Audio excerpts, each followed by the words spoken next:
కష్టాలు మనల్ని ఆపడానికి రావు, మనలోని శక్తిని చూపడానికి వస్తాయి. ఇది మీరు ఎంతవరకు నమ్ముతున్నారో కింద కామెంట్ చేయండి. ఒక చిన్న గ్రామంలో రాజు అనే యువకుడు ఉండేవాడు.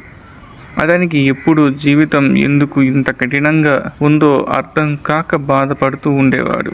ఏ పని చేసినా మధ్యలో అడ్డంకులు, అపజయాలు. ఒకరోజు అతను ఆ గ్రామంలోని ఒక జ్ఞాని దగ్గరకు వెళ్ళి, గురువు గారు, నేను ఎన్ని ప్రయత్నాలు చేసినా విజయం రావడం లేదు.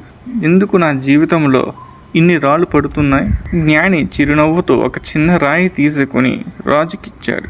ఈ రాయిని పట్టుకొని నది దాటిపో అన్నాడు. రాజు ఆశ్చర్యపోయిన రాయిని చేతిలో పట్టుకొని నది దాటాడు. మధ్యలో తడబడి ఆ రాయి చేతి నుంచి జారిపోయి నీటిలో పడిపోయింది. అతడు తిరిగి వెళ్ళి రాయిని తీసుకుని మళ్ళీ జాగ్రత్తగా దాటాడు. తీరానికి చేరిన తర్వాత గురువు అడిగాడు, రాయి ఎందుకు నీ చేతి నుంచి జారింది?